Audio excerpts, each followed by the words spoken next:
over. Fancy running into you here. Won't you dine with me? Ms. Margarita asked me to sample her newest pizza. But my goodness, these portions.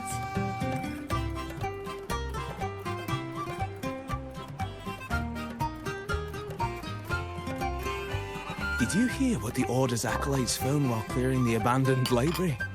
A manuscript of a poem with an accompanying music sheet.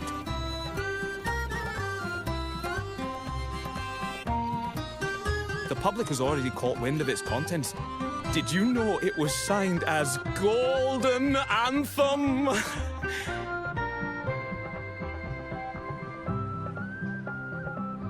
They say it was their last work, written aboard the Pilgrim's Sail. I reckon the original finder fished it out the sea and put it in the library, not knowing what it was. Shh, quiet. They're criminals. Best not mention them in public.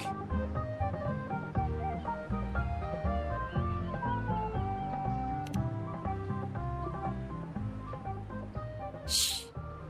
That name is not to be spoken of in Ragusa.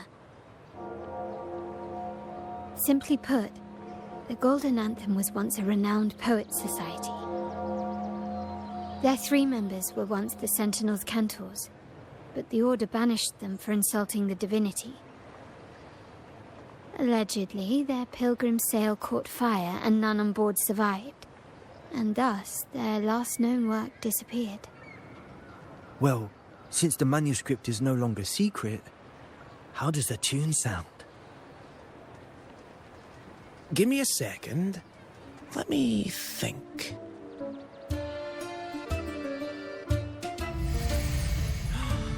Hear that? It's exactly what they're playing now.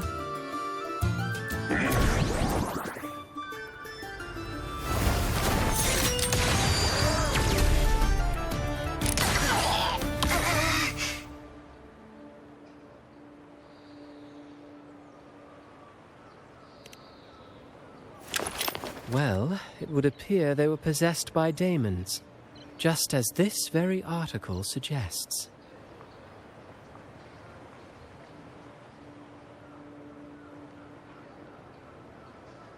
Friends, it's been too long. I gather you were also listening in on that conversation about the Golden Anthem's last work? What did you mean by daemons? Resentful of the Order's verdict, they committed to paper a curse upon Rinascita and Ragusa. Those favored by the divinity were the most willing to raise the blade of rebellion, for they alone knew how to make divinity bleed and doctrines crumble. Though they died in exile to a great fire, their resentment festered in their music and poetry, transforming into horrors known as daemons. Like the fire that dragged them to hell, these daemons will spread throughout the land and burn all of Ragusa. This article was recently published in the Ragusa Literary Journal. Quite the perspective, wouldn't you say?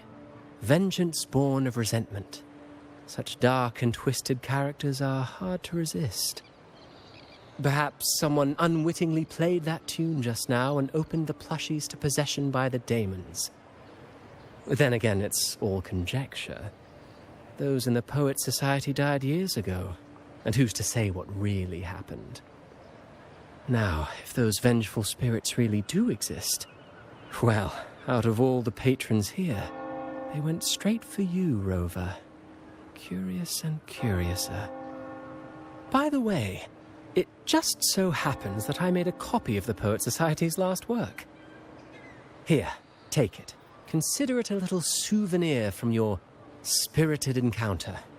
Maybe it'll prove useful later. Goodbye, friends. A change of venue is in order. I must finish my play.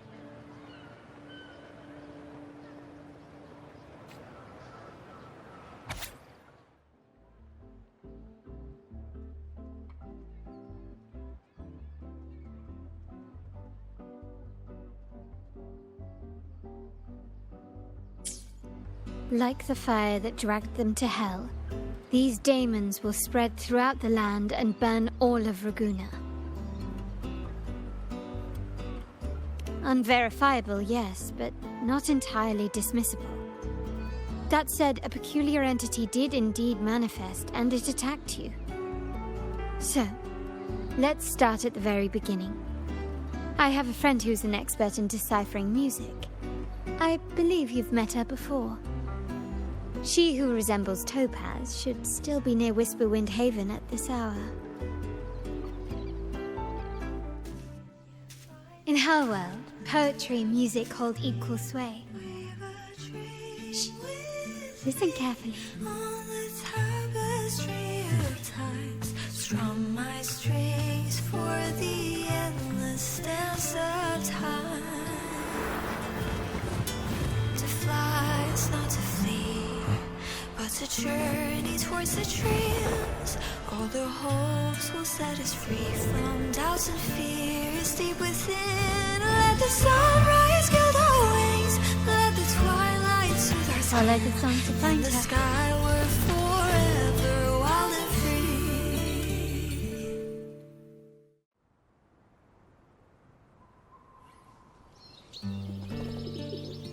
Rover! Carlotta! It's been too long.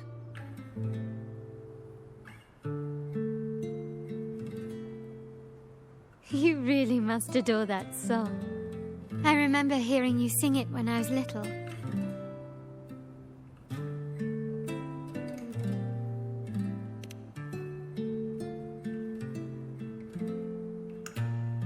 When I was a child, whenever I passed by Ciaccona's house, I'd always hear music drifting from the courtyard.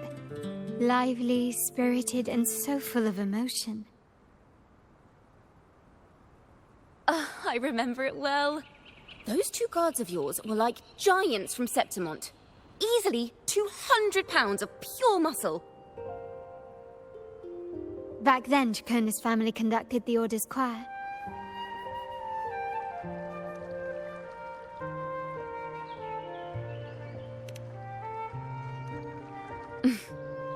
How should I put it? Well, as they say, families are always rising and falling.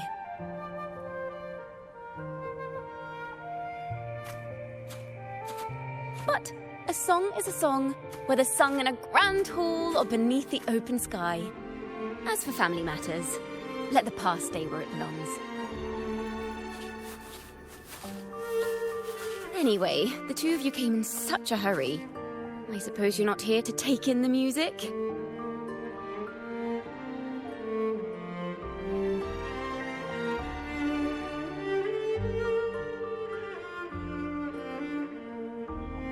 Oh, so you eavesdropped on a man rambling on in C3 Sharp, and then, poof, out pops a monster.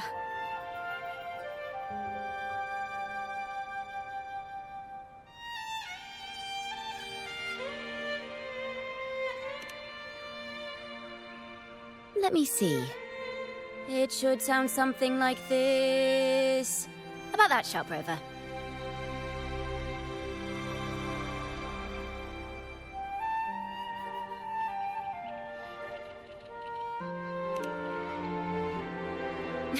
I know, right? We should suggest to Miss Margarita that she add new signage. Sing with civility. It starts with us. Can we discuss restaurant etiquette later? Of course. But I still need to know what kind of music could possibly have the power to conjure up those monsters of yours.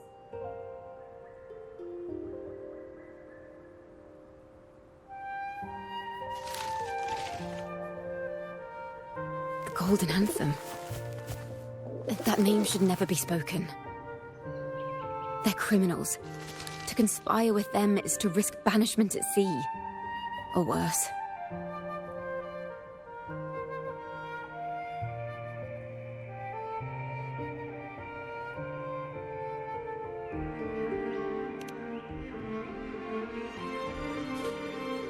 Don't worry. This won't be the first time we've crossed paths with the Order. Fine.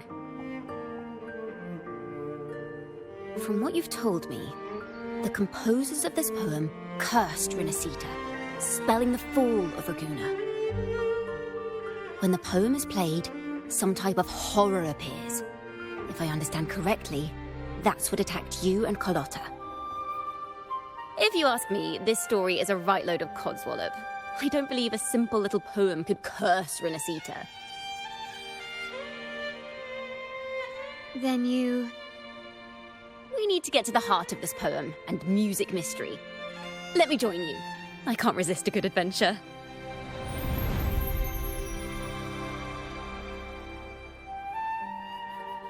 I'll help you find the link between the music and those daemons. But in return, I want you to hand these pages to me for safekeeping.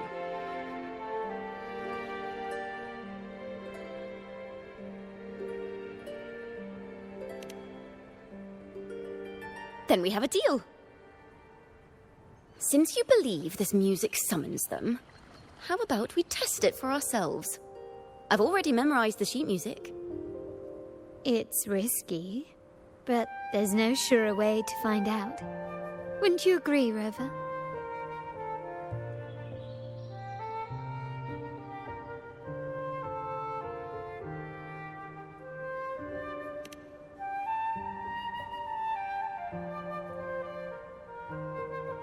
The final work of poets banished to distant seas and condemned to death.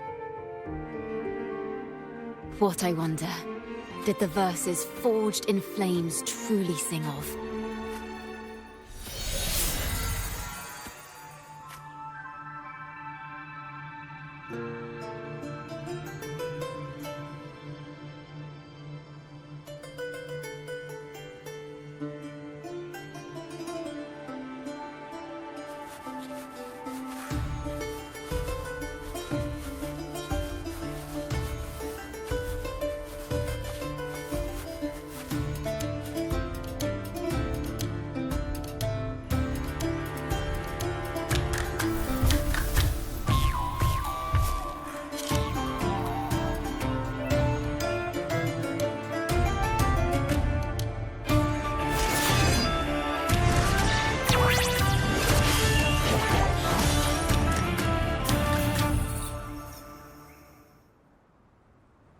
They are just like the ones that attacked us in the restaurant.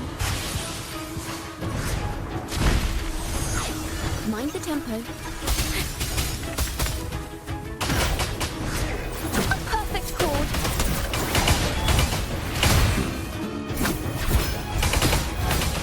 Ooh, the pitch is lowered. Polyphony.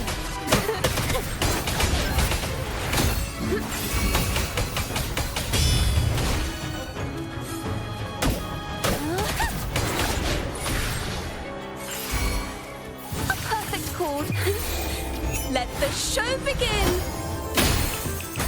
Stay behind me. Frozen blockade.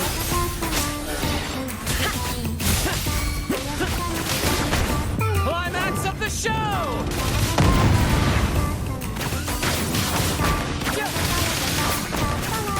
Keep the cheers coming!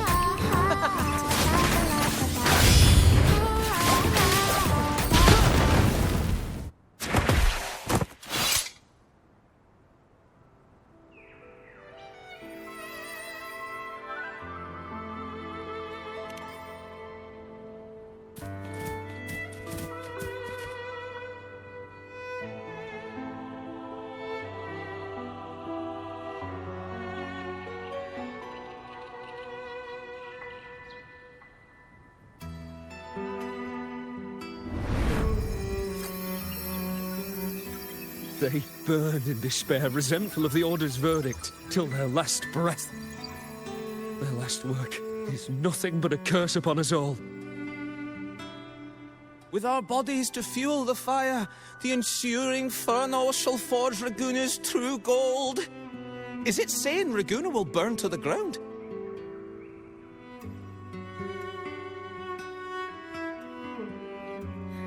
They wanted their resentment to echo through the streets. Oh, just by reading this, I can almost see their terrifying faces in the fire. These voices. They're people of Raguna, aren't they? I think I heard Mr. C3 Sharp in the mix. If the poet's resentful souls gave birth to daemons, then Shouldn't they sound like the poets themselves? Those voices were just people who read or heard their work. Perhaps the voices themselves are what causes the daemons to manifest.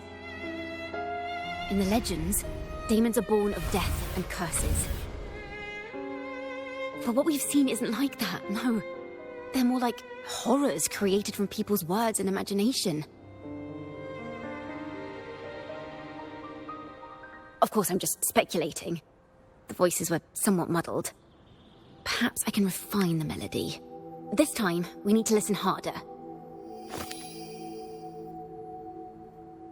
Let's find out what the true story really is.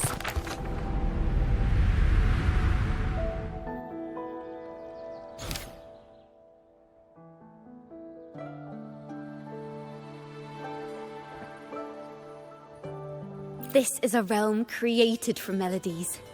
Music can transcend space and time to bring memories and stories to life.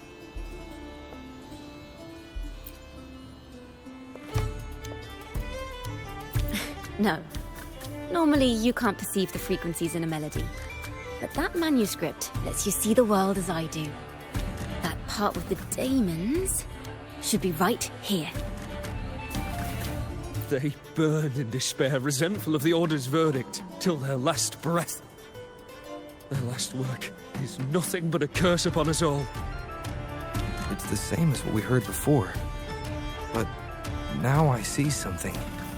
A balance scale with a crowd of people standing on one of the pans. What are they weighing? The two sides of the scale represent differing perspectives. Once a work is made public, its meaning no longer belongs to its creator alone, but is shaped by the interpretations of its readers. Perhaps it was a simple poem at first, nothing more. But then that article claimed it was a curse upon Ragusa. Given that members of the Golden Anthem were banished on the Pilgrim's sail and died in a fire, the notion quickly took hold. No one knew exactly what happened, so they filled in the gaps with their imaginations. With motive and a complete story. Perhaps that's all it took for a lie to become the truth. Each time someone plays their last work, it summons daemons. This is the Golden Anthem's revenge and curse upon Ragusa. Still, words and imagination alone cannot bring something into existence.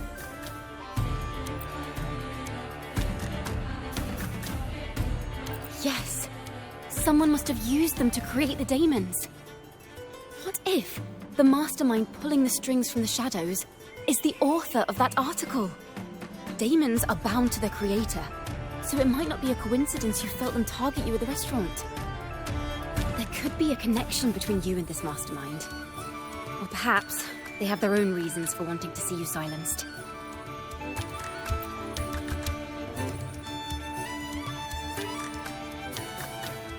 Imagination knows no bounds. If left unchecked, such incidents will only increase.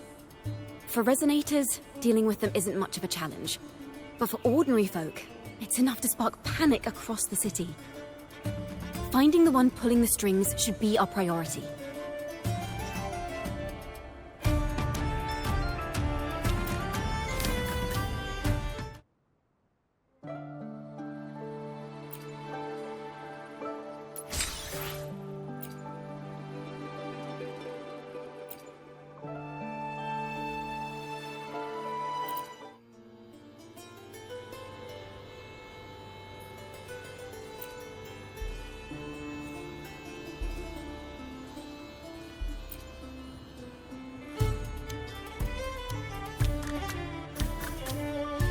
If the daemons are born from the public's imagination, then things will shift once we catch whoever is responsible for starting this in the first place.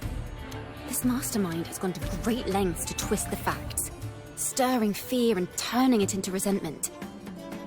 Maybe an attempt to cover up certain stories about the Poet Society. He must be tied to them somehow. If we can learn more about the Golden Anthem, we might be one step closer to catching him.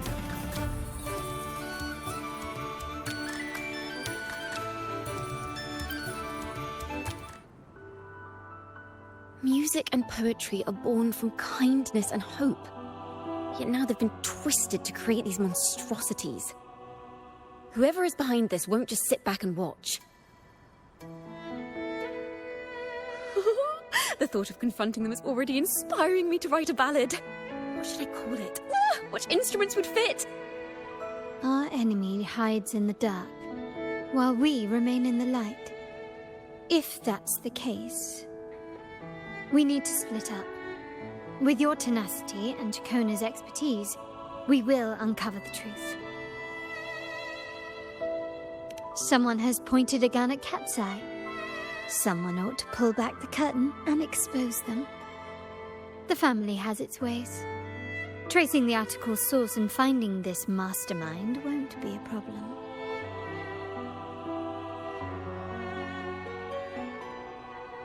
If we find melodies connected to the Poets' Society, I can bring the past into clearer focus. I've got it, Rover! I know a place where they've definitely left their mark. Let's go! Onward to new melodies!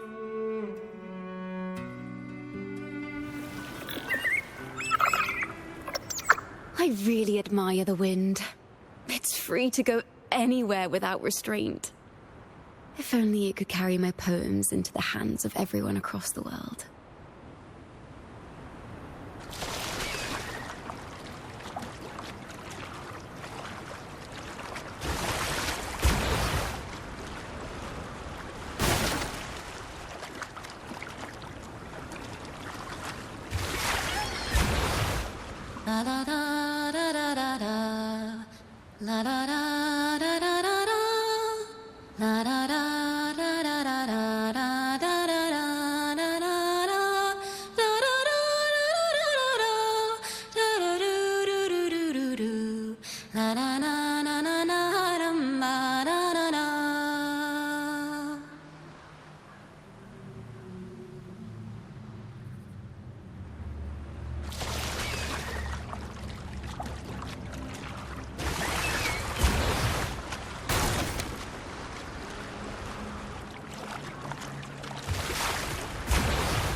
Ta-da! Welcome to Requiem Paradise. This is where Raguna's musicians lay their old instruments to rest. For the people of Raguna, the sea is everything. We live and sleep by the sea, and our souls drift out to sea when we pass.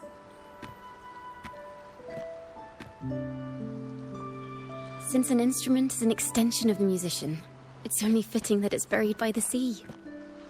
May its dreams be long and sweet before returning to the waves. I'm certain this is where the poets of the Golden Anthem laid their instruments to rest before their banishment.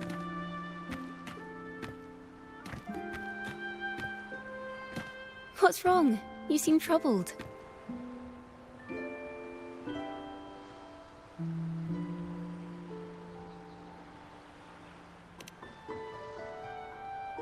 Is that what's been on your mind this whole time? I say, if the answers aren't coming, let it all go and clear your mind. To be honest, I haven't found any leads either. But worry not, this is what we bards call a bottleneck. Once, I spent 3 days just trying to find the right words to describe a tree. Couldn't do it, not one word.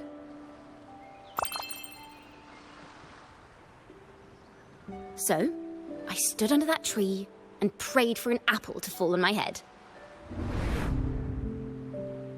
You know, just like in those stories where inspiration strikes after an apple hits you. And, well, at least you get a snack out of it.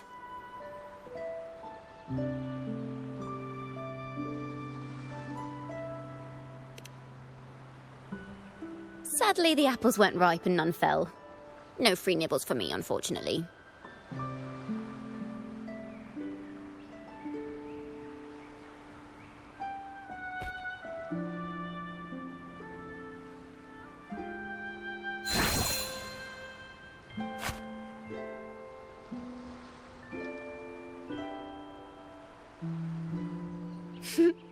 Try it.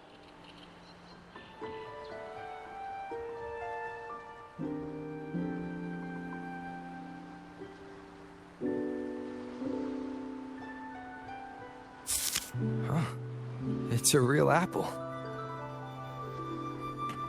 Later, when I finally decided to leave, I looked up through the gaps in the branches and suddenly saw a blooming flower atop a cliff. Turns out, even without an apple, inspiration may yet strike. But if I hadn't stood there, I might have missed that unexpected burst of beauty. So, maybe this is enough. Let's put aside heavy thoughts and continue our walk with a clear mind.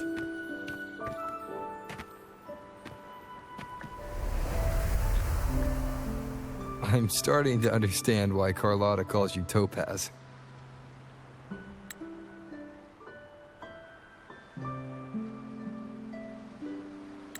Is that so? But I'm nowhere near as dazzling as the sun. If anything, I'd rather be like Icarus in the story. Soaring freely in the sky, even if it means falling in the end.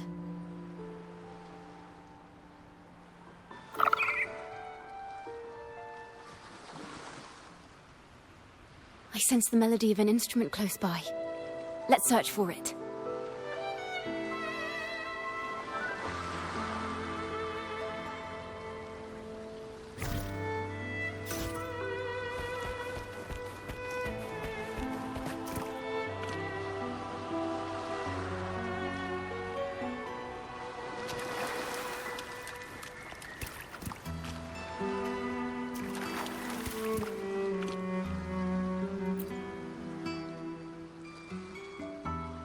A flute, but it sounds sharp and harsh.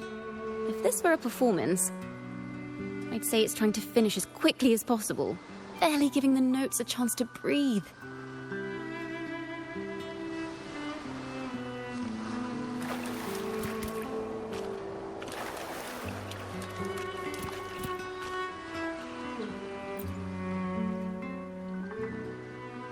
A harp. It's in excellent condition, but its tone is flat and dull. Let's keep it for now and see if there are any other instruments nearby.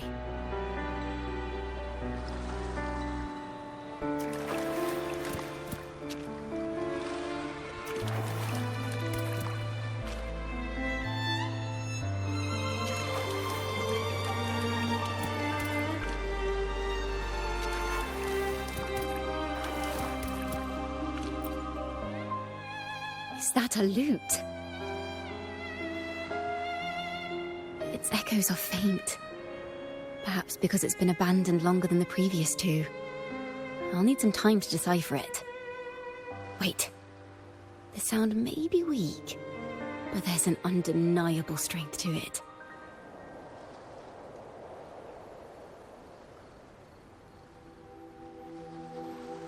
Rover, behind you!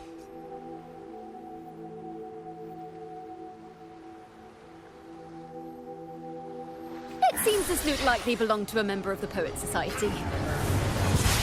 Which is to say, it holds the melodies they left behind.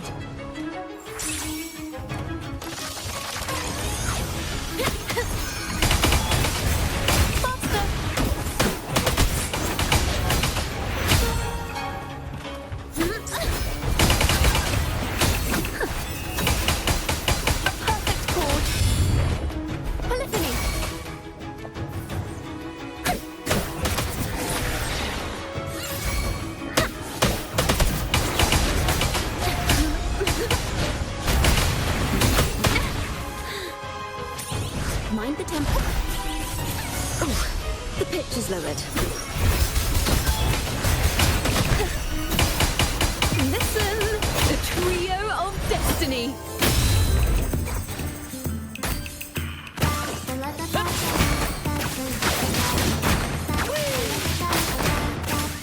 Here's to me! Thank you.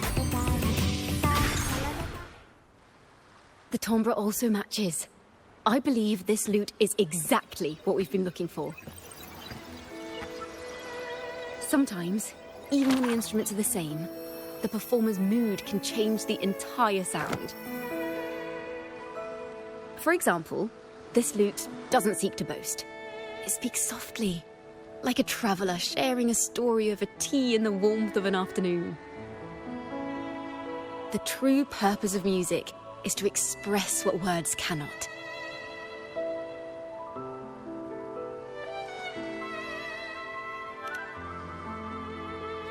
Rover, if there's something you want to say but can't put into words, if you sing it, maybe I'll understand. But I haven't even heard you sing yet. Me? Perhaps another time. Once all this is settled, I'll perform for you. Be sure to listen closely then. Now, it's in the lute's hands. I hope this melody holds a tale worth telling.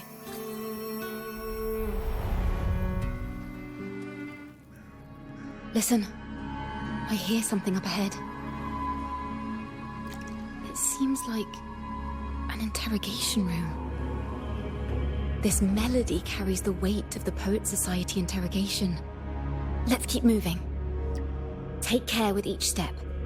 The melodies left by these instruments are extremely fragile. The realm we're about to enter will appear fragmented. We may find ourselves straddling vast rifts in time and space. A single misstep could draw us into other melodies, leaving us lost within them.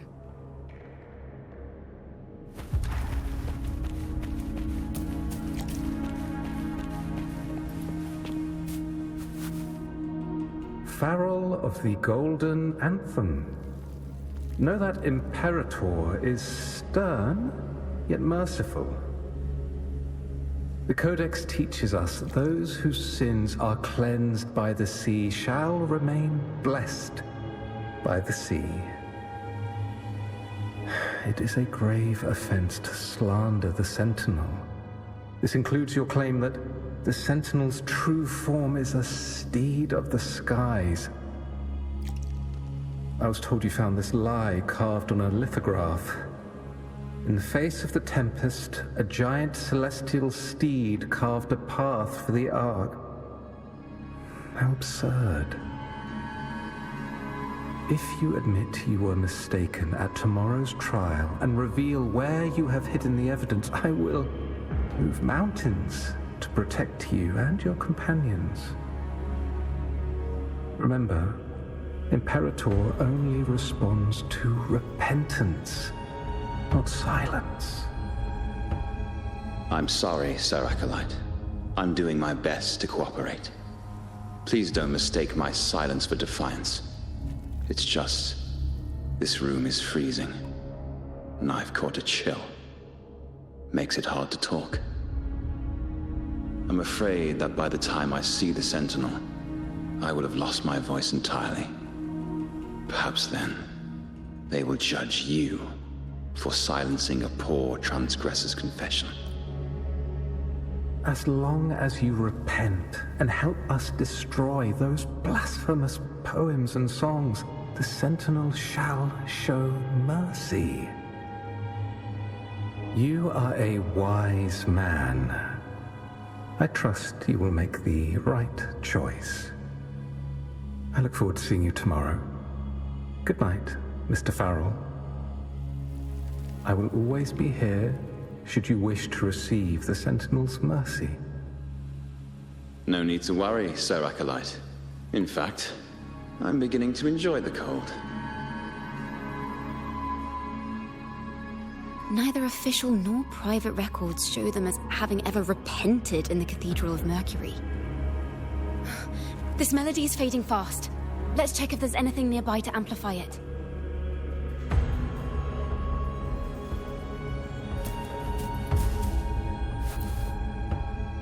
I understand what Farrell was trying to do. We're not adventurers or mighty resonators. We don't even have the time or ability to determine whether that lithograph is real or fake. Farrell only wanted to share the voice of uncertainty. He hoped someone might understand his doubts. Our fate has been sealed. All we can do now is choose what we believe, and carry what we hope to be the truth to our graves. They don't sound like they're full of hatred at all. If anything, they appear to have anticipated what would happen. During the interrogation, they kept their composure and did not offer fierce resistance. In fact, they even showed sympathy for the interrogator. Everything seems to revolve around the Order. Could they be the ultimate mastermind behind this? We don't know that for certain. But at least we now know the Poets Society would never place a curse on Ragusa.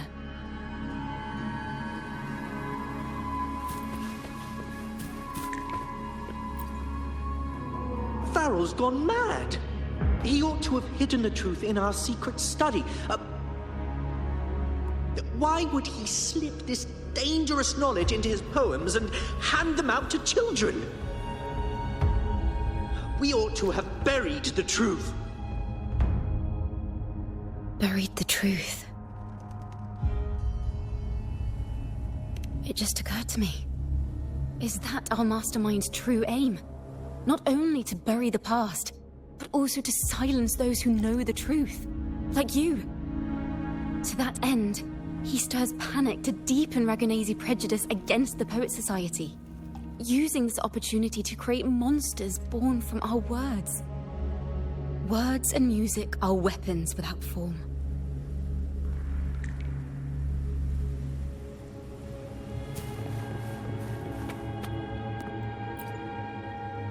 I knew this was to be our fate. From the moment we uncovered that lithograph, I knew it would come to this. Still, I have no regrets. But if the Sentinel's true form is a flying steed, what does that make the Imperator we've pledged our faith to? All this time, we've been living nothing but a lie. The Order's stance is that the Poet Society concealed blasphemous works. Yet the Order themselves concealed the lithograph's existence. What were they afraid of? That's right! You must have seen the Sentinel in the inverted tower. To keep the Sentinel's true form a secret, the Order ruined the Golden Anthem's reputation. The melody is fading faster now and becoming unstable. We should leave. We can continue our discussion later.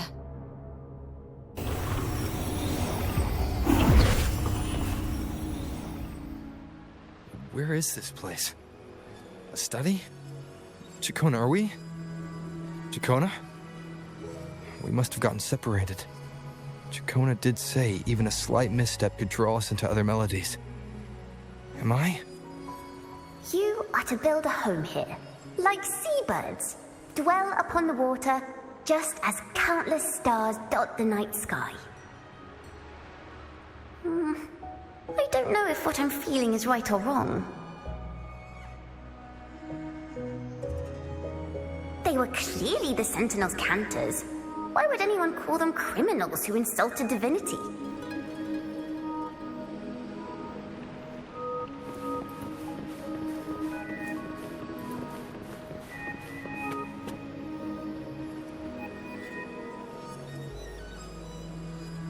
This is a poem I've never seen before. It's so different from what they used to write. Do not place flowers on my tomb, for I do not rest beneath the stone. I am the sea wind at Ragusa's walls. I am a dawn that breaks through thorns.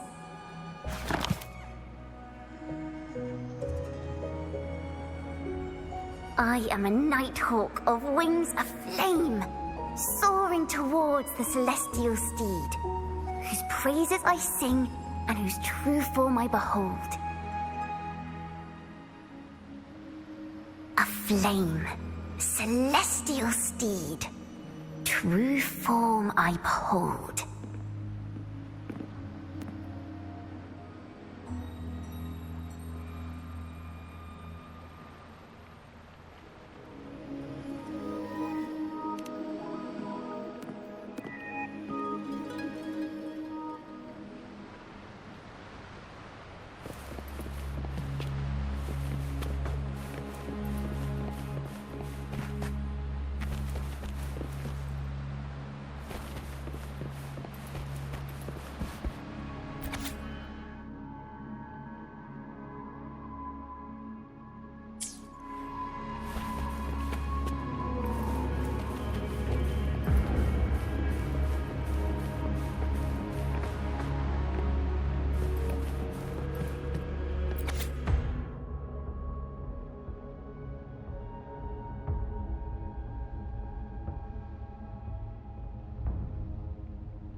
night sky will be illuminated by wings of flame, and I shall be reborn in immortal poetry.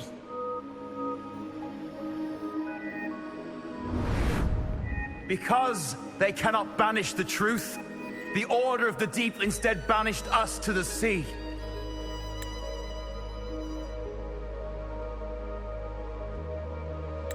Our thirst for truth is why we were cast out. No matter what, remember this. The truth will always exist. And the truth is gold that is unafraid of the fiercest of flames.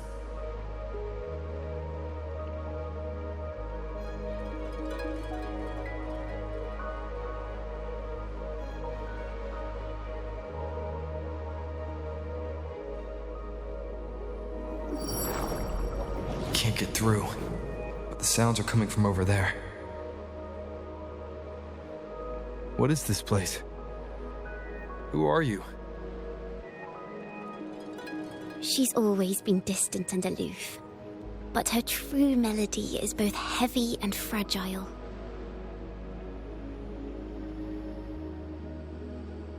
Ciaccona Toccata. As long as you still draw breath, lift your eyes and look. With this poem, your life is eternal.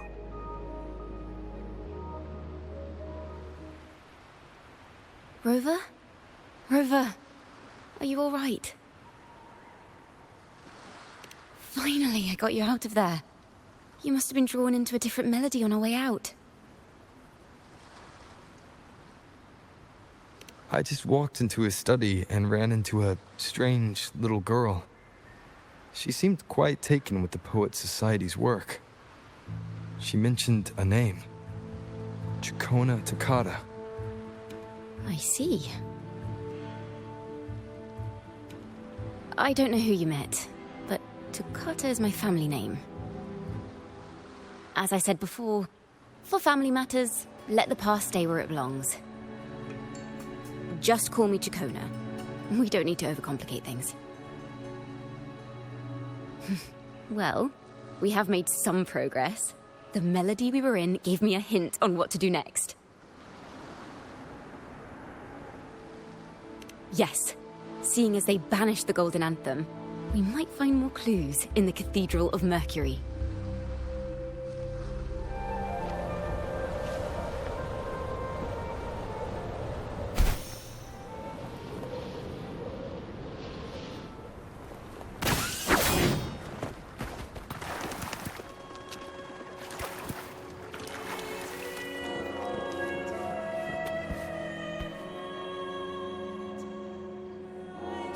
Have you found her yet? No. She's not here either. Oh, greetings, brother and sister.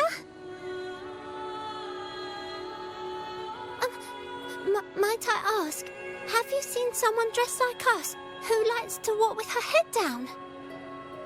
No. Razor doesn't like walking with her head down.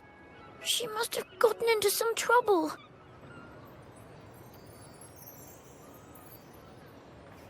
We're in the Order's choir. We're rehearsing hymns to sing at the ceremony. Racer is our lead chorister. We took a break from rehearsing to play hide and seek. But when the time ran out, we couldn't find her. Maybe she got mad at us because we sang badly. She hasn't smiled at us much since rehearsal started. Can you tell your big sister here what hymn you're rehearsing? The teacher says it's a hymn to honor the brave knights and the Sentinel's guidance. But Razor says the hymn was written by a bunch of criminals.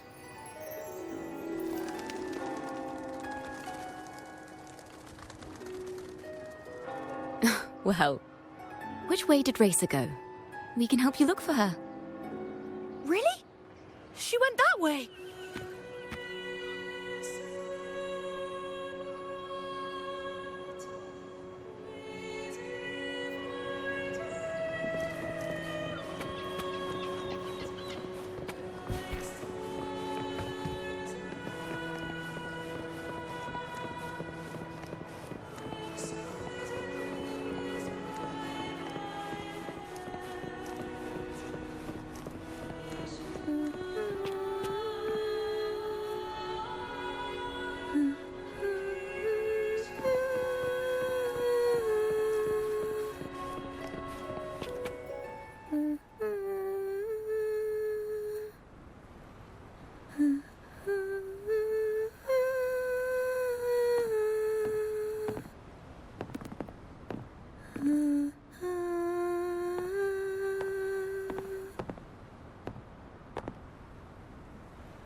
such a beautiful voice, isn't it?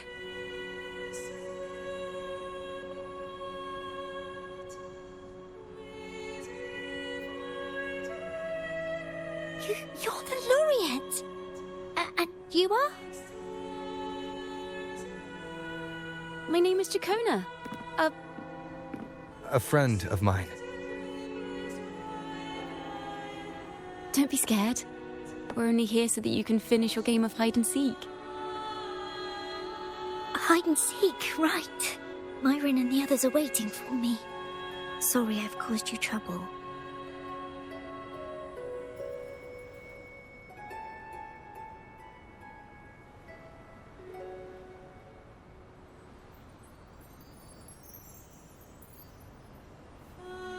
How about a little chat first?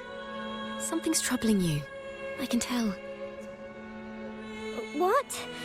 Of course not. The ceremony is coming up, and the choir still has so much to rehearse. I'm fine.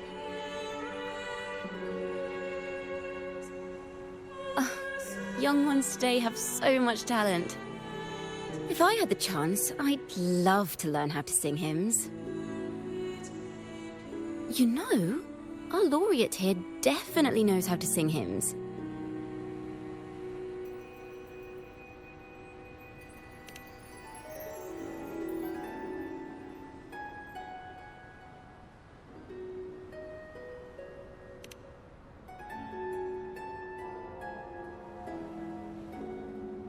It's just... Before the performance, the choir has to listen to the same music, recite the same lyrics, and do the same rehearsals every day.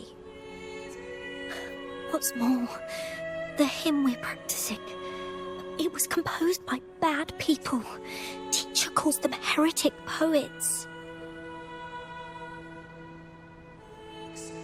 Myron and the others never complain.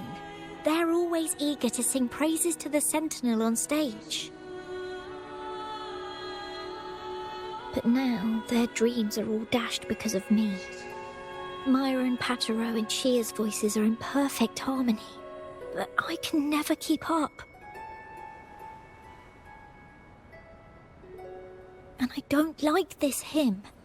Myron and the others are too young to realize that heresy is a grave offense, but I know. I just don't understand why the Order wants us to sing songs written by criminals. The more I thought about it, the more out of rhythm I became. In the end, I could barely sing at all.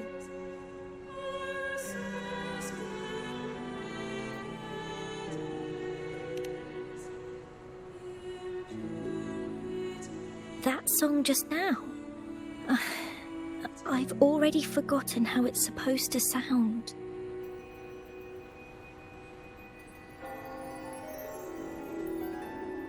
Well, what do you think a hymn should sound like?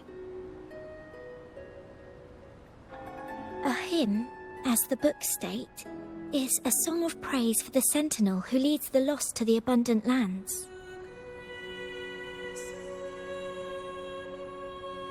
No, not that. I mean, how does it make you feel? Try to remember what you were feeling when you were singing alone in the corner just now. I didn't want to hold everyone back, and I really wanted to help everyone have a great performance at the ceremony. Then hold on to that feeling. Let's rehearse again. You don't have anyone sitting in on your rehearsals, do you? No. Well then, the laureate and I will be the first to hear you perform.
This is a cathedral. That's the choir on stage, with the Poet Society leading them. Looks like it's a ceremony of some kind. It sounds like...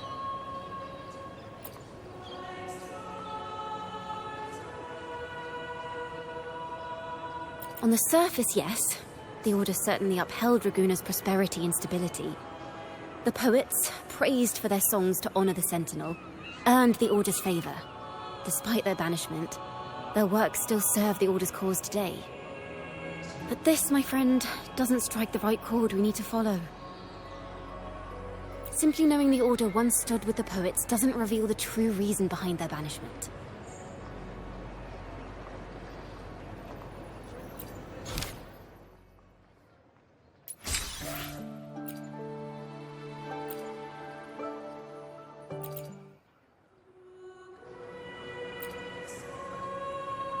It sounds like a song celebrating the knights who defeated the Tacit Discords at Whisperwind Haven.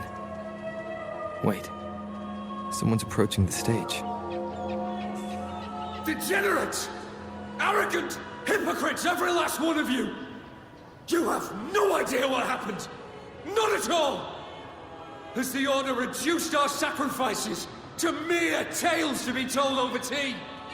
The Sentinel's blessing! Where were you when we fought the Tacit Discords at Whisperwind Haven? Where were any of you? Where was the Sentinel? We didn't fight for the Sentinel or for the damned Order.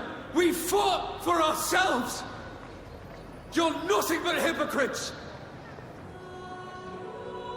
This is madness! Who is this madman? Someone remove him from here immediately. Do not be deceived.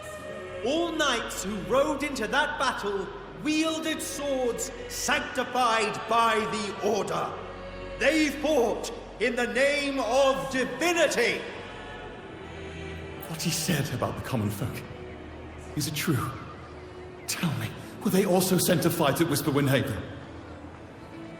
I must see it for myself. What a mess. I suppose this incident is what changed the Poet Society.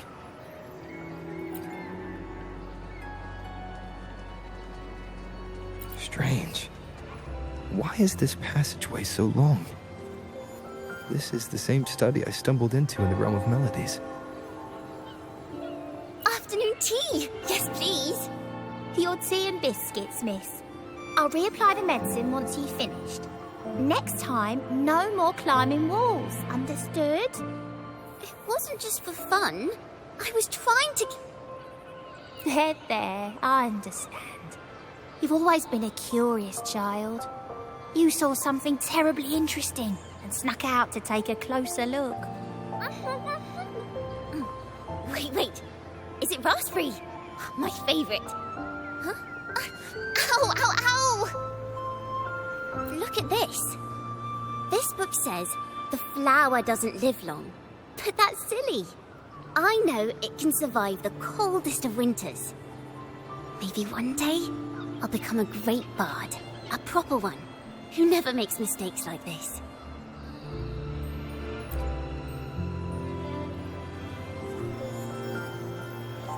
Miss, this study is a secret. You must never tell a soul. I understand.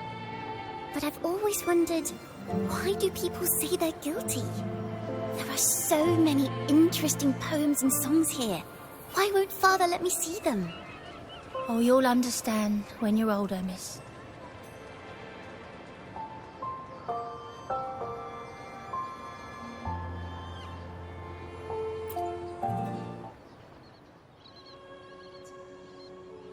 Oh, what splendid singing! Even the laureate was enraptured. Racer did wonderfully. Thanks to you, I figured it out. Sincerity is what truly matters when we pray and sing praises to the Sentinel. Yes, a hymn isn't just a few lines of history. It is shaped by your feelings and experiences. The hymn may differ in each person's eyes, but its resonance and meaning are universal. I hope you'll give the audience a spectacular performance on the day of the ceremony.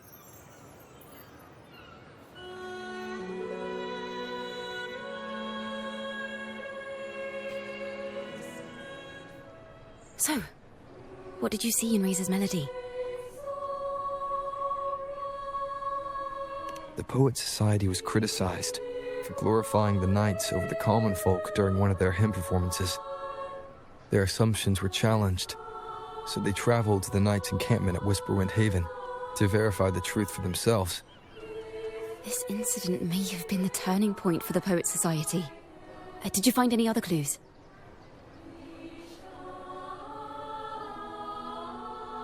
Next time we venture into the realm of melodies, perhaps we should tie our hands together to stop you from getting lost.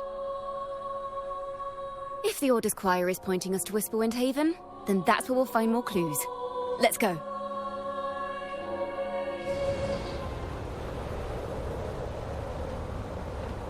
I've heard of these knights during my travels. This should be where their old encampment stood. But there don't seem to be any instruments, poems, or music here that carry the memory of a melody. Let's try searching the area first.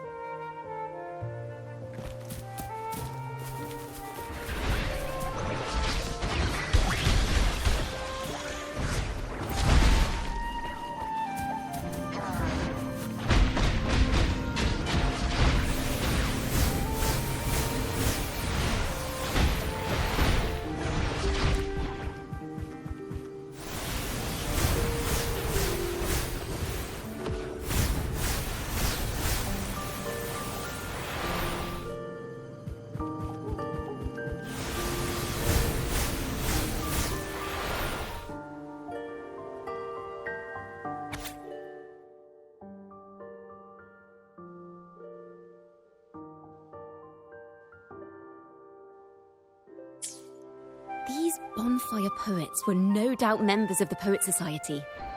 The note says they had wandered the area looking for inspiration. To find the melody, we should try to follow the route they once took. Perhaps inspiration will strike us along the way.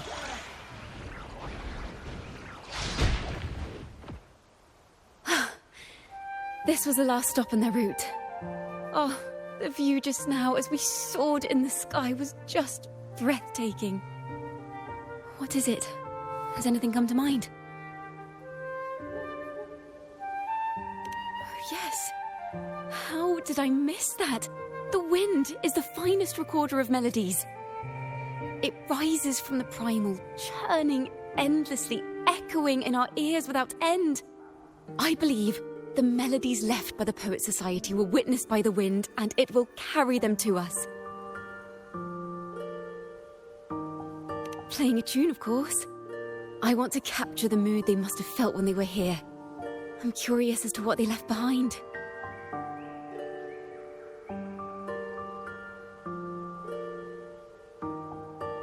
Rimbo and Selena must have returned to Raguna by now.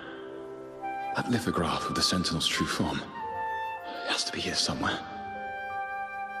Did that gentleman guide us intentionally? Who exactly was he? Backpack stuffed with papers claiming to be a common artist traveling in search of inspiration. Yet he spoke like a nobleman. But I can't afford to think about that now. If not for his help, we'd still be singing praises to a false sentinel. He's right.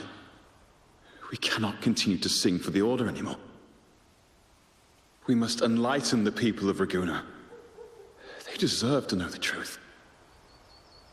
The Knights of the Order defend only the Order's interests, and so the time has come for us to become knights for the people of Raguna. It seems someone told the poets the truth about the Sentinel, and even suggested they stop singing solely for divinity and begin singing for the common folk as well.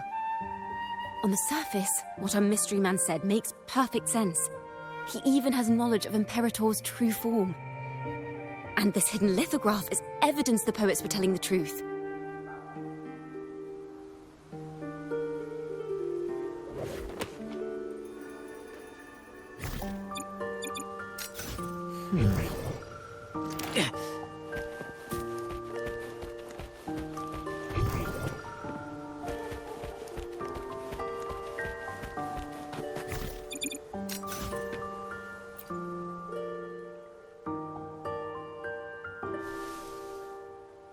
Is this form of the Sentinel the same as the one you saw at Avenolium?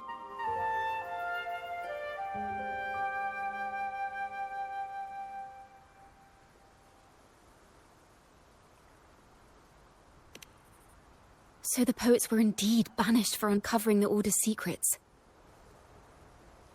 Even under interrogation, they held their silence. It wasn't until they met this mysterious man and learned the truth that they chose to become Knights of Raguena. Resentment and curses are not songs of their own style. As for the true mastermind, we still have no direct proof linking him to the Order. We must confront his lies and put an end to these daemon incidents. But once the truth of the Golden Anthem at Imperator is revealed, it will no longer be just a matter of daemons. But is now the right time? The will of the people is strong. This mastermind is so sure that the lies about the Sentinel will go undiscovered, and that no one will easily believe the truth. The truth exists to be uncovered. All we need is to plant the seeds of doubt in the people's hearts, and let them take root and grow. Yes. Let's get going then. We'll go back to Margarita's. It's where our story began, and it's where it must end.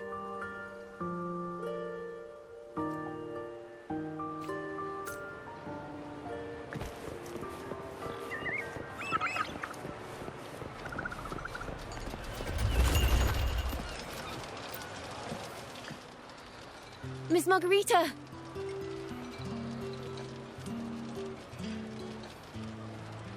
Well, hello. If it isn't Rover and Ciaccona. Well, Miss Ciaccona is a regular around here, you know. I've even asked her to perform a few times. Helps bring in the crowds. Actually, I've come to ask a favor of you today, Miss Margarita. I'm sure you've heard the rumors circulating lately about the Poets Society's legacy. There's something important we'd like to share. Could you help us gather everyone? Not a problem at all. Did you make any big discoveries? I'm so curious about what actually happened. It's driving me nuts.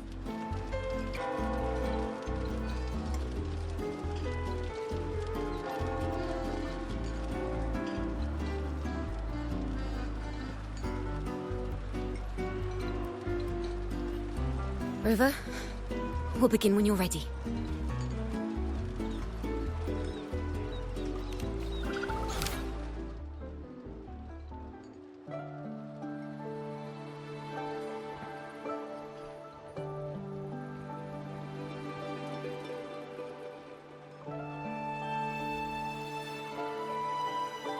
The poets did board the Pilgrim's sail, becoming the stars of their own final act. We all know how that tale ended. A great fire consumed the ship, dragging it to icy depths, and the poets of the Golden Anthem with it. But hear this. Banishment did not breed hatred in their hearts for our city, and the flames did not scorch a curse into their music or poems. If you wish to hear their true voices once more, seek them at the Cathedral of Mercury. The children there still sing hymns written by the poets of the Golden Anthem. And yet, not a single daemon has appeared. Even as those poets faced their end.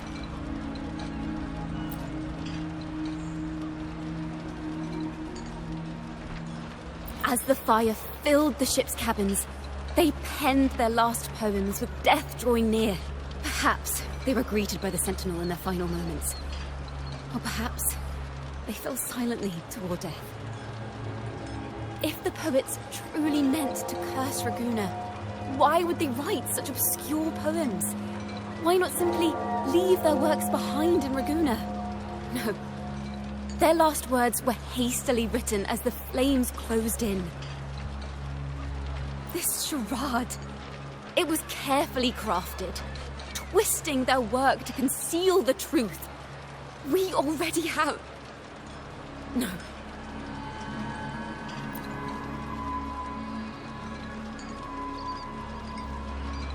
Tomorrow, at the Odyssey Opera House, I will reveal the truth. Until then, I thank you all for your patience.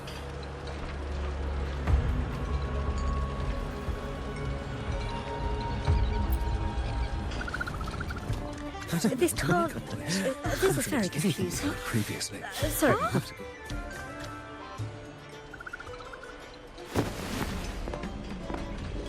Loria, is this all real? What do you mean by the truth? Did you discover something?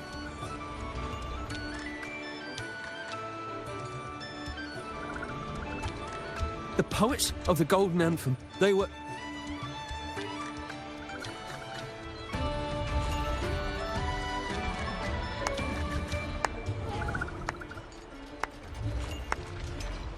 A fascinating story indeed. You've certainly piqued everyone's curiosity. The speech you made just now, you're implying the poets of the Golden Anthem were framed and their works deliberately misinterpreted. Exactly. Someone used the story of the Golden Anthem to stir the public's curiosity. This is what created the daemons.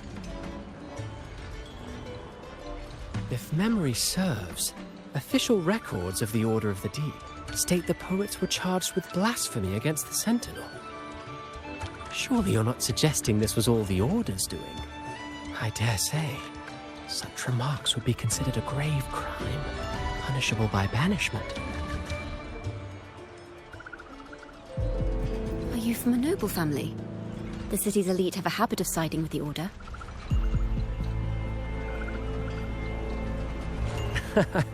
I'm afraid you misunderstand. I admit, I do get that question quite often. I am but a traveling playwright. Your presentation brings me back to a play I wrote in my youth. A group of birds locked inside a cage. Convinced they will never fly, they do nothing but stand on a perch. Then, one day, the cage door opened. The young birds flapped their fragile wings attempting to fly, but plummeted to the ground, one by one. Many consider their fate a tragic one. What say you? I see it differently. Even if they met their end falling into the abyss, they still had a chance to glimpse the sky and spread their wings. And what of those who chose to remain in the cage, having witnessed their predecessors fall to their demise? Will they dare to reach for the skies after realizing the cost of choosing to fly? Does the truth exist to protect or to harm? That is the question.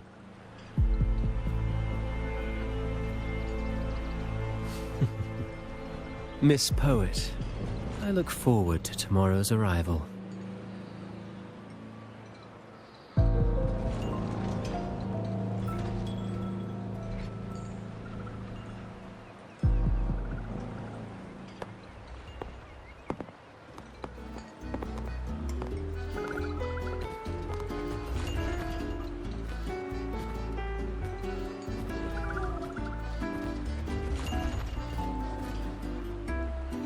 A splendid retaliation. I witnessed all of your performance. Like everyone present, I too eagerly anticipate tomorrow's arrival. As expected, the Order's fingerprints are all over it. According to our inside sources, it was none other than acolytes from the Order who salvaged the poet's lost works from the wreckage. They've long known of their existence and hid the poems in the Order's library. It's possible this was a sham all along. Choosing to make it public now likely means they're using those poems to obscure the real truth. Now, considering the fact that the untraceable article first began circulating among poets, musicians, and playwrights alike, I think it's fair to say its author is a regular of such secret circles. He may even be the resonator we've speculated about. His collusion with the Order is why these rumors are allowed to run rampant in the streets. I'll have someone follow this secret circle's trail and see what we can find. We should also share these findings with Ciaccona. As a poet, her insights would be much appreciated.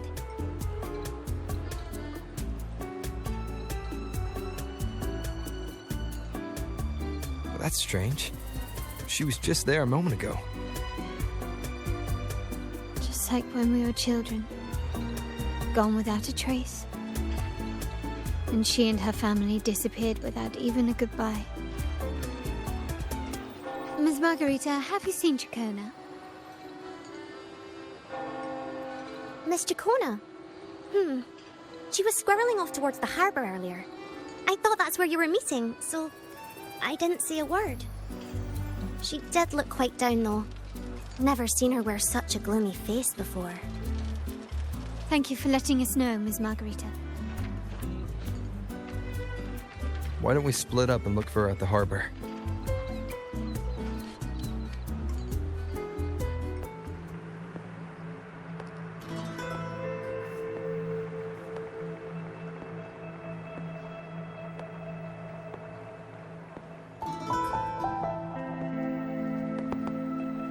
The young birds left their cage, flapping frail wings as they fell to the ground.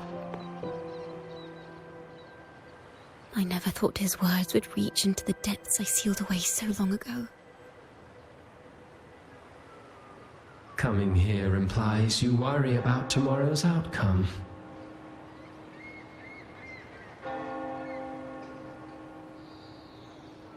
You intend to reveal the truth of the Sentinel to the public. But that revelation, it comes with a price. One you've paid before as a child. Remember?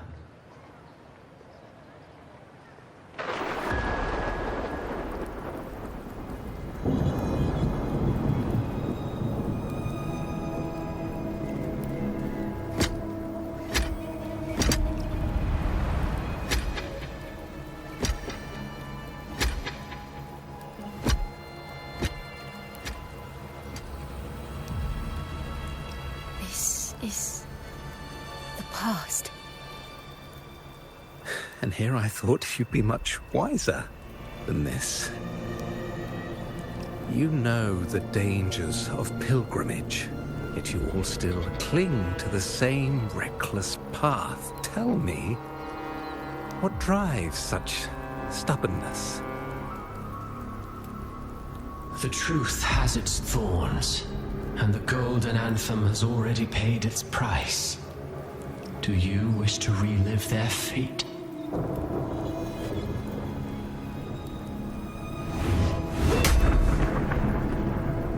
Is that what you're trying to tell me with your play? But you know nothing of how the Golden Anthem responded.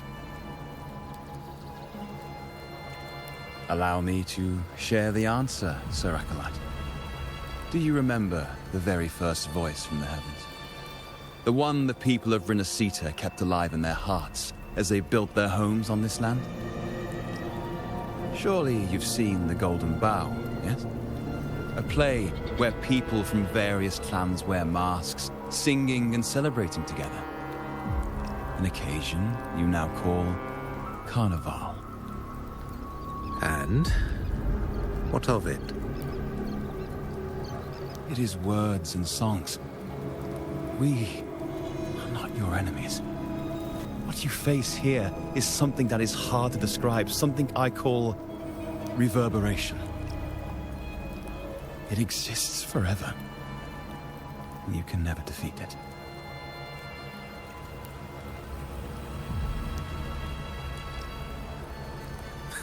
You pitiful fool. Off to the seas with that reverberation you believe in so dearly.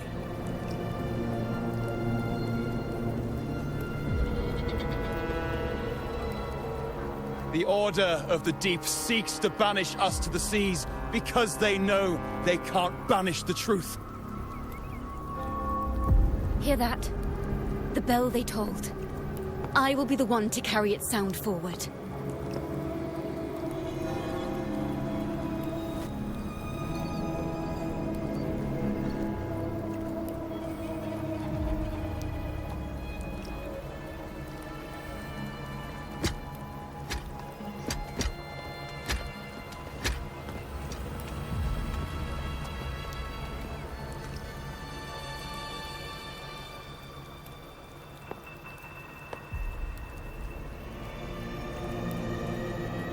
The parallels, so striking. Just like the day the Poets Society boarded their sail. You, Ciaccona Toccata, blaspheming against the Sentinel.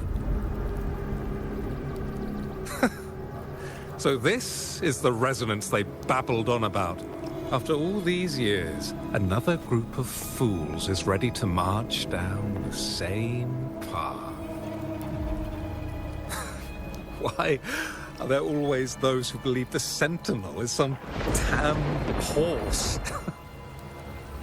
The poets were at least clever enough to hold their tongues, but you have the nerve to parade your blasphemy through the streets. It almost makes those poets look noble by comparison. Is that so, Sir Acolyte?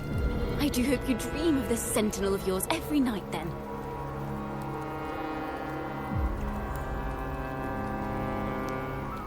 Spare me your sarcasm, you insolent bard! You're nothing but a mouthy relic, the last of what remains of your wretched family. Do you not repent for your crimes? Ah, so you've already tasted their fate, haven't you? You and your family, banished in the name of blasphemy. Such a dramatic turn of events. As cantors of the Sentinel, both the Toccata family and the Poet Society committed the same crime.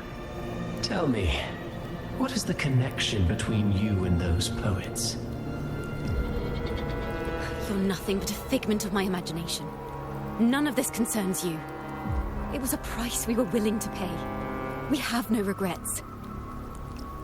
When I was a child, I lacked the ability to prove the Sentinel's true form. But now, with the inverted tower shifting and the prophesied laureate among us, I believe the opportunity has presented itself for the truth to be... Opportunity. Indeed. The moment of choice dawns once more. Do you intend to repeat history? This time, dragging Rover along with you, boarding the pilgrim sail and clinging to hope as the storm carries you away.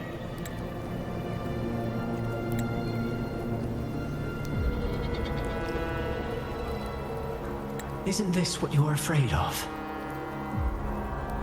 You've unraveled the hand behind it all, but the Order will never allow such truths to see the light. Rover, Miss Carlotta, and all those you've gathered along the way will be forced to bear the consequences of your quest for the truth. And perhaps even that blessed maiden whose whereabouts remain a mystery to this day. Even so, will you two still insist on stepping onto that stage tomorrow? Have you really made your choice? I look forward to the arrival of tomorrow, Miss Poet.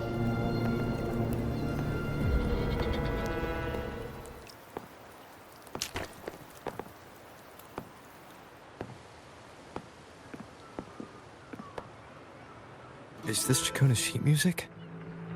She was here. The vision I just saw seems to have been recorded from this.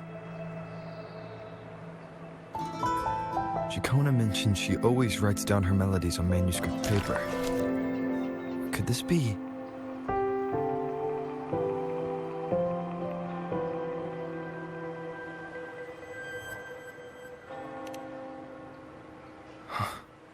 The Golden Anthem?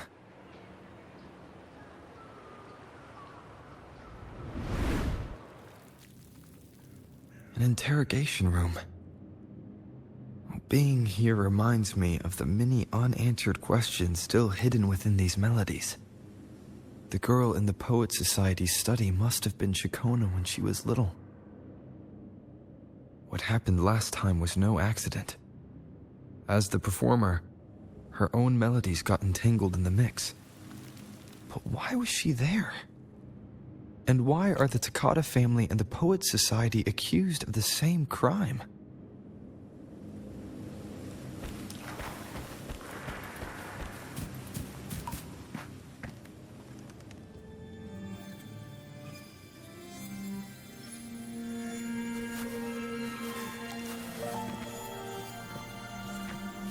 thank you for understanding everything.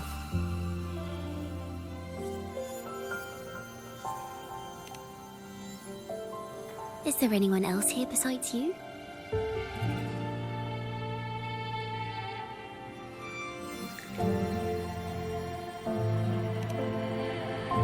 You must have touched the Golden Anthem's music sheet. This is the story it holds. To be able to touch it means you're someone I can trust. I am yesterday's child of ignorance, the actor now on stage, and the banished sinner of tomorrow, Ciaccona Companion.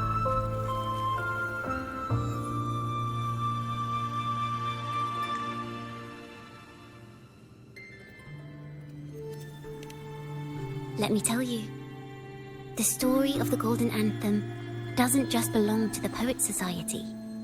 It also belongs to me, Ciaccona Companion.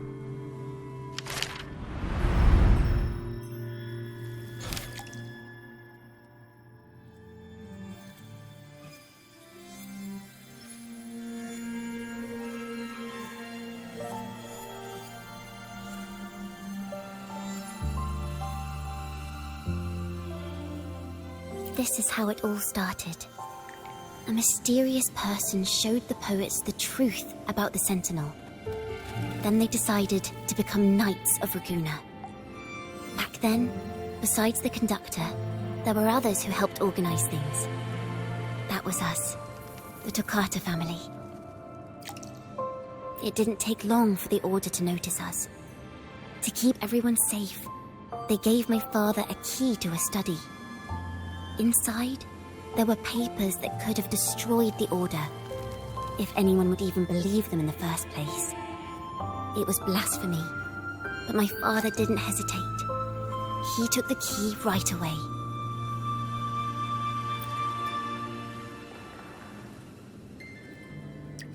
As you've already seen, I was also banished. You've probably heard a lot about the Pilgrim's sail from Brant. Usually, the food and water in those ships aren't enough to get the people where they need to go. Even if they made it, the cold would get them. But on that ship, the Order made sure there was nothing. No food, no water, nothing. And there were only 3 fools on board. As for the fire, the poets started it themselves. In the past, everyone thought they were brilliant cantors. But inside, only they understood how fake and arrogant all their poems and music really were. In their last moments before death, the poets just wanted to leave something real behind. But it was so cold out at sea, and wood for fire was already running low. So they set the cabin on fire and met their ends in the flames.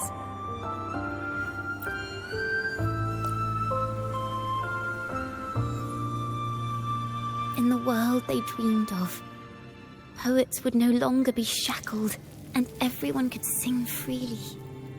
That was their wish for the future when the curtain fell. With our bodies to fuel the fire, the ensuing inferno shall forge Raguena's true gold.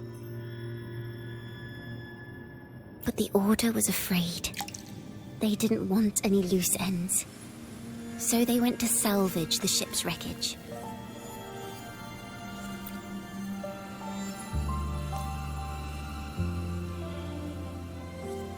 The Golden Anthem gave my father the key. At first, he wouldn't let me near it because I was too little. It wasn't until my mother, my uncle, and the rest of my family were one by one escorted onto Pilgrim's sails. Then, it was his turn. I still remember the day he handed me the key. The smile on his face.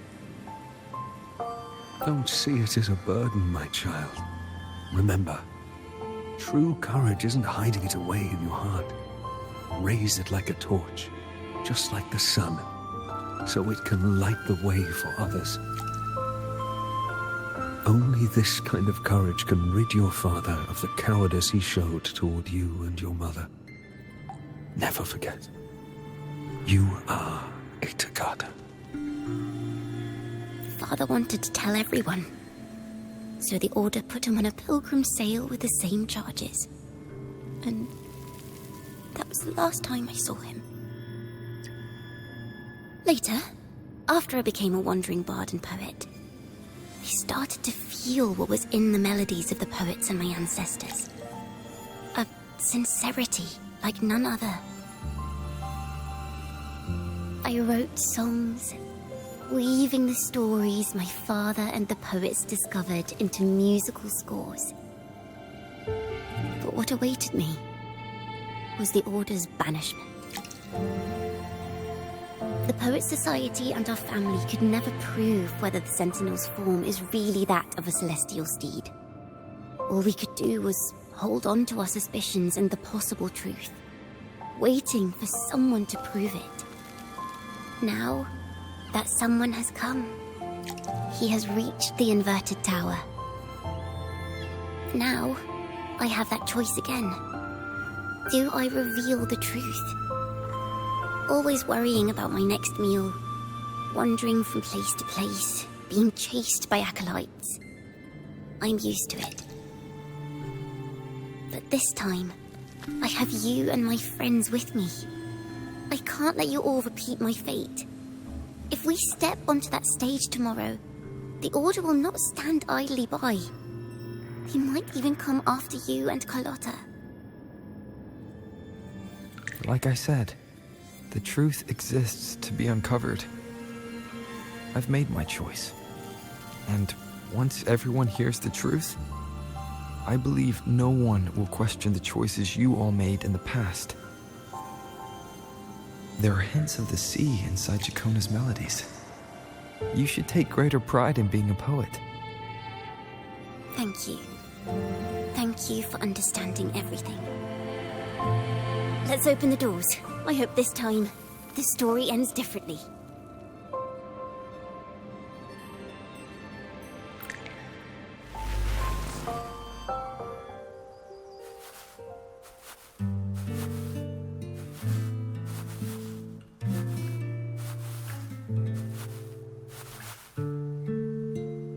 This song, it's the one she performed last time. The melody is the same, but why does it sound so sad this time?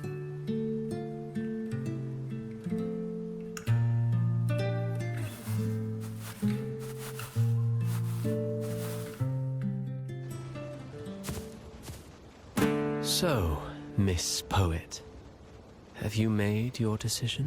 This is a poem I've never seen before. It's so different from what they used to write.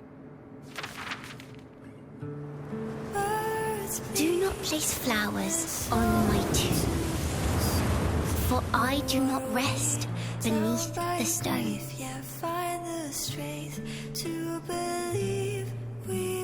I am the sea wind at Raguna's walls. I am a dawn that breaks through thorns.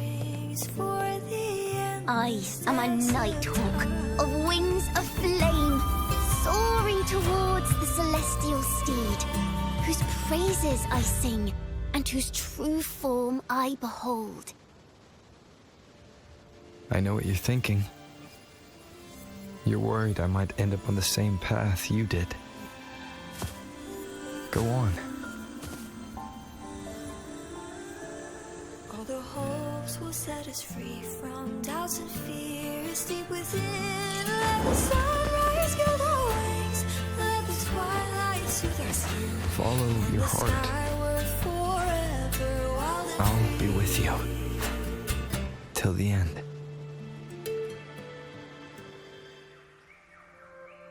A penniless bard and the laureate roving in a foreign land. Together, we rise up against the order of the deep itself. But as long as the seeds of doubt are planted, the kindling in Raguna will eventually ignite to forge its true gold. There, Now, how's that for a story worth telling? Ah, speaking of which, have you ever read that novel? It's about a knight on a quest to challenge a giant in the name of justice. The knight is also accompanied by a squire. Time after time, they throw themselves at the seemingly invincible giant. I am no Montelli, acolyte of the Order of the Deep, or Knight of Raguena. But still, I shall lead the charge. Yahoo! Mount up, Sir Knight! To battle we go!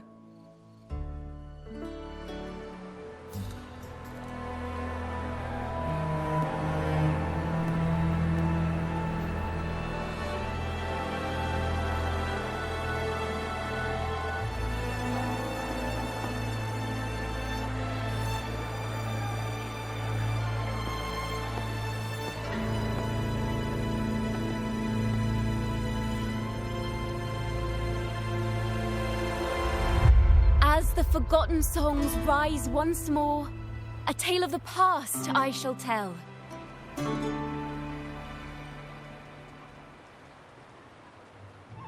This is the story of those who were accused of blasphemy. What? They were once poets, singing songs for the divinity and the Order. This is how their music became known to all. Until one day, they stumbled upon a truth that could not be proven. The Sentinel, whom we've always revered, is not what they seem. The true divinity granting us blessings is a majestic celestial steed that gallops across the high seas and soars through the skies. And the teachings in our scriptures? Lies. Lies told to us by the Order. Ask yourselves this. Why would Imperator, who once sent Renacita voices from the heavens, allow their people to suffer aboard those pilgrim sails? How could poets who once sang the praises of the Sentinel come to curse and resent Renacita, a land they loved so much? People of Renacita, have you ever wondered why the Order forbids us from seeing their earliest scriptures? Why did none of the fools that boarded the Pilgrim's sail ever thank the Sentinel?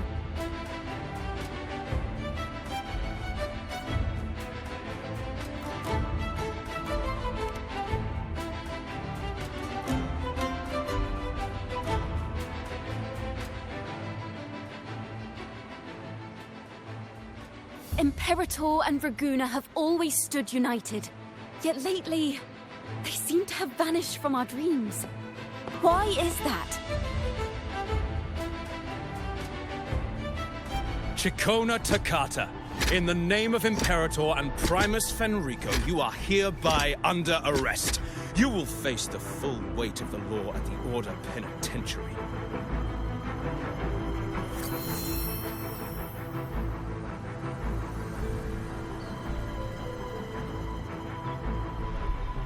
Is that so? And what are the charges this time, if I may ask? Blasphemy! Oh! The same old tricks again! Is this how the Order intends to keep the truth hidden?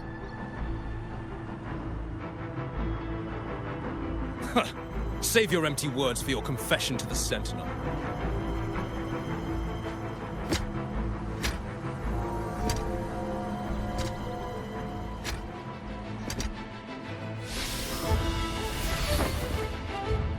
Damnation!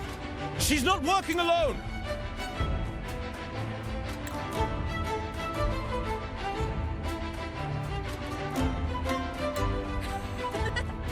Farewell, Sir Acolyte! Oh, and just a little tip for you. Keep your eyes on the audience below. Let's see how much of the Order's hypocrisy these empty words can unveil. I have faith. The music of the Golden Anthem will one day echo across Raguena's skies again.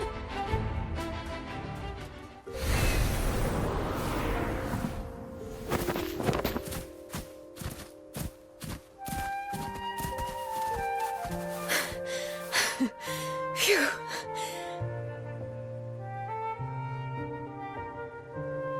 A masked hero suddenly appeared, rescuing the bard right when she was about to be apprehended by the Order. But that's a story for another time.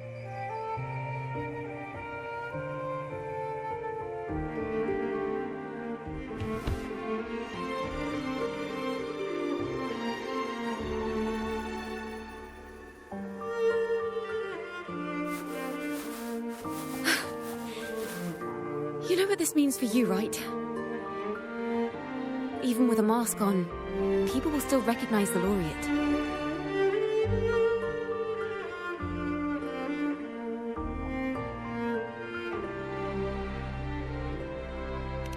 I'm now a wanted criminal by the Order.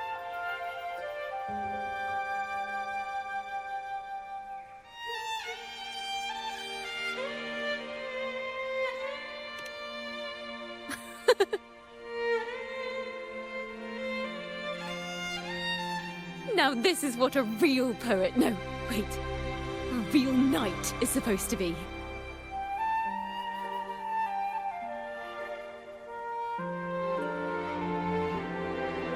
Well then.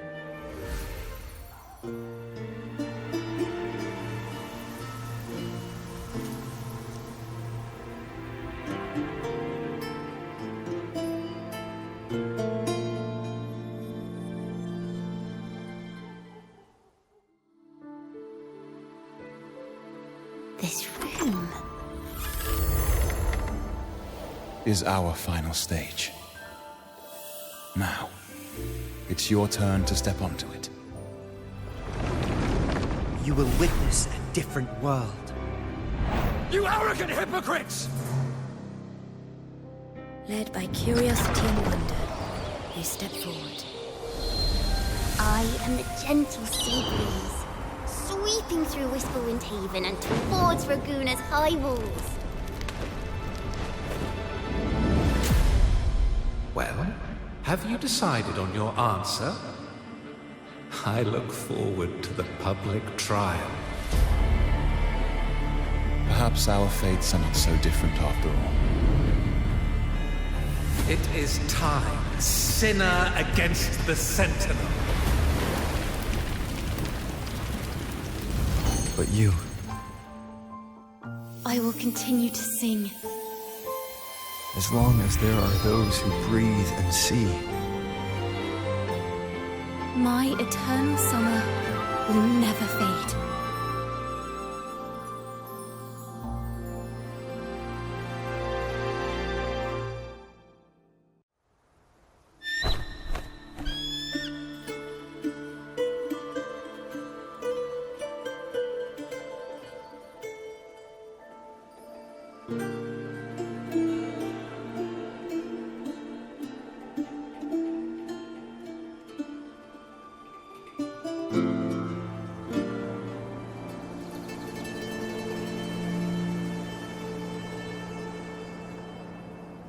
Do you feel it? The breeze from Whisperwind Haven. You can even catch the faint scent of wet grass. Next thing you know, maybe an apple will fall on our heads. Or maybe a big grey wolf will leap out and chase a squirrel down a rabbit hole.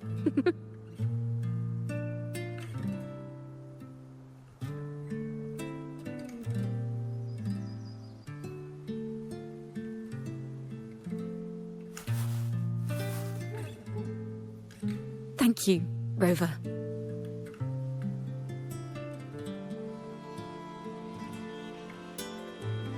I don't have the Blessed Maiden's miracles, nor the powers of a hero. I'm just a wandering bard.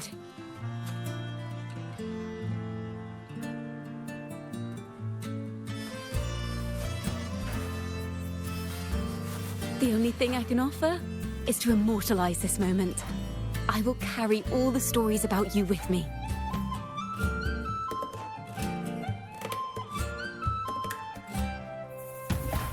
By the way, I met a man at Margarita's who claims to be a playwright. You should watch out for him.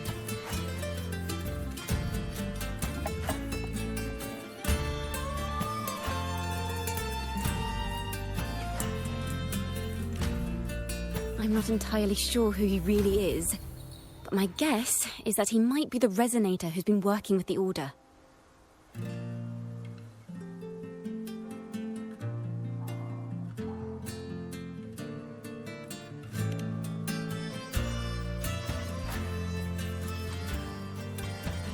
Here, you can have this music sheet. I'm heading off on a new mission.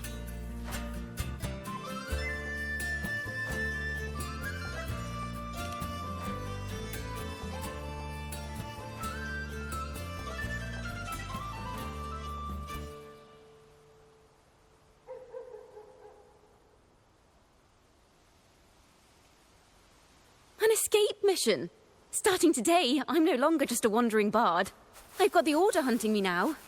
A journey like this, it's begging to be written into a story.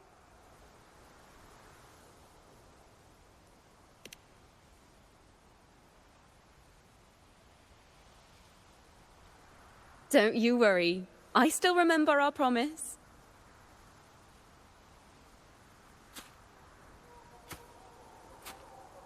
About the song I wrote you. We will meet again. And I'll sing it for you, I swear.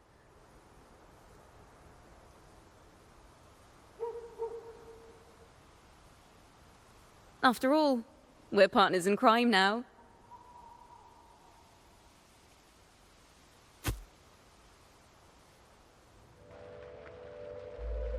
My Lord Primus, it seems your plan has not gone quite as you'd hoped.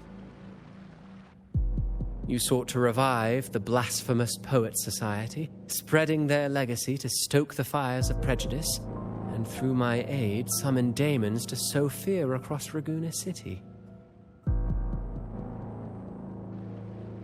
I care not for labels of good or evil. My only care is Raguena's order and chaos.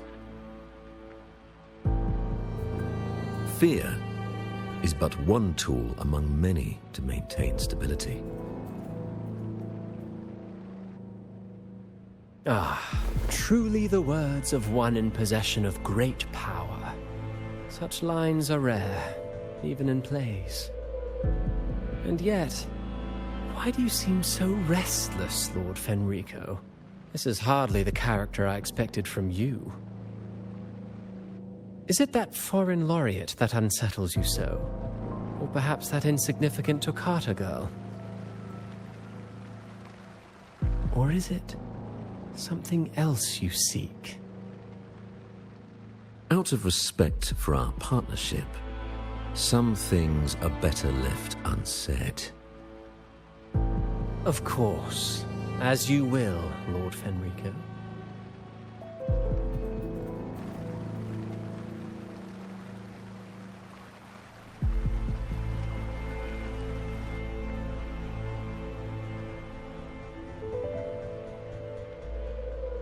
Wait. You were the one who led the Poet Society to that lithograph, weren't you? I've heard whispers of your presence at Whisperwind Haven around that time. Whenever you were asked, you claimed to be seeking inspiration. Why are you doing this? As you've said yourself, out of respect for our partnership, some things are better left unsaid. There was no deception.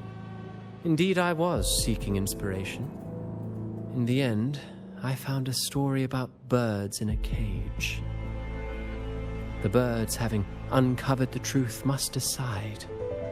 Will they choose to fly into the unknown, or remain caged within the familiar? Ah, Lord Fenrico, a word of reminder. Just as the young Toccata mentioned, how long has it been since you last dreamed of your true divinity? Armed with a wooden spear and a broken helmet, the knight charged at the windmill.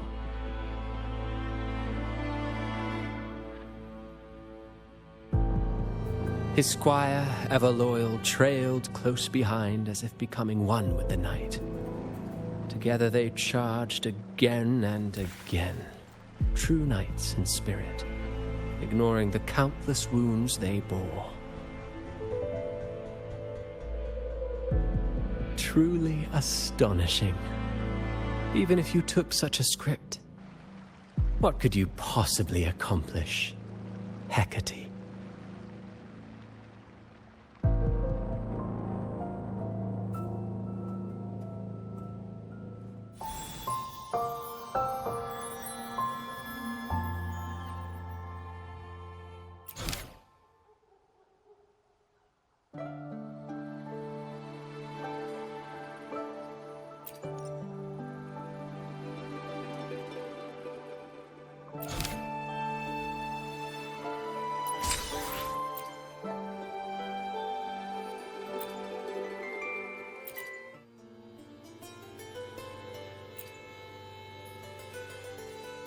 Maybe because you went to Avenolium and uncovered some of the truth the Order is desperate to hide.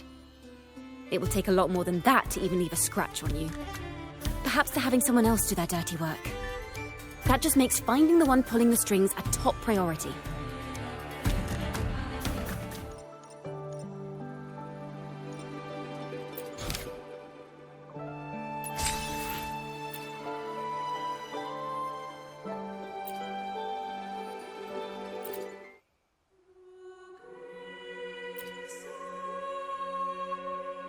Banished and forever stripped of the right to sing for the Sentinel and the Order. That much is true. The Order's records say as much. But there's still something missing. If such an important melody is lost, we won't be able to find the link between the poets and the Order.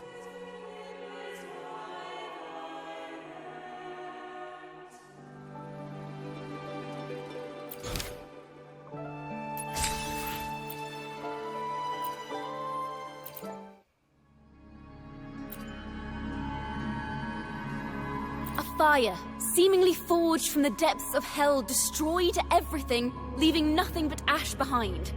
And so, their work too was swallowed in the flames? That doesn't quite add up.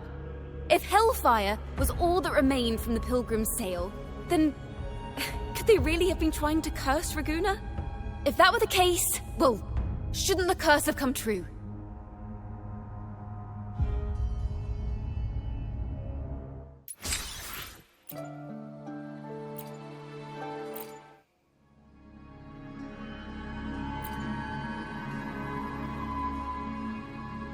That's an awfully big assumption. What if they never boarded the Pilgrim's sail at all? What if none of them perished in that fire? That begs the question, who was on that ship? Who started the fire and spread the rumors about the Golden Anthem?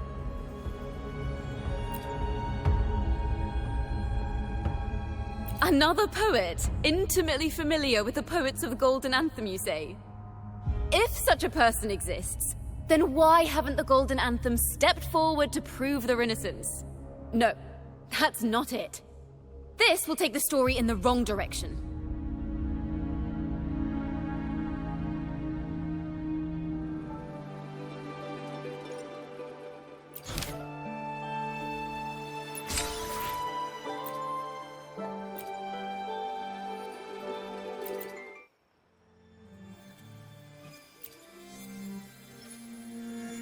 Is that what you think? Well, that's one way to look at it. But it wasn't ever the poet's intent to curse Renacita. No, it was the Order and others who cursed their works, then deliberately spread them as forbidden works to the public. But why? If their aim was to silence you for knowing the truth about the Blessed Maiden and Imperator, it was a clumsy attempt.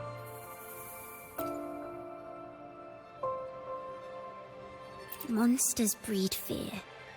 And perhaps fear is exactly what the Order of the Deep and this puppet master want to see. It seems we've become pawns in Fenrico's and this puppet master's game. The more I think about it, we too have become the very ones to curse Renacita.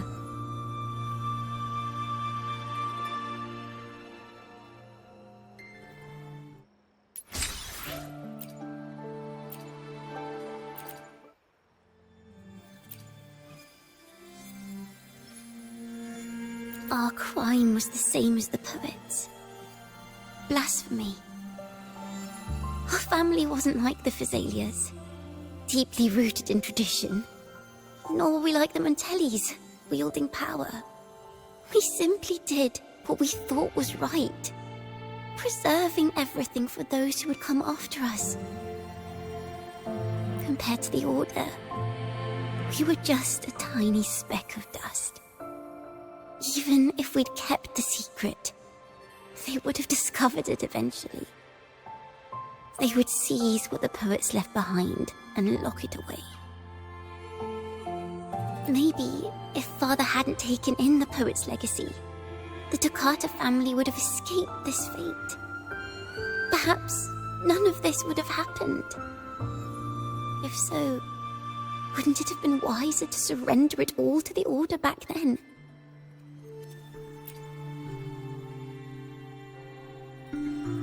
The fate of the Toccata family might have taken a different turn.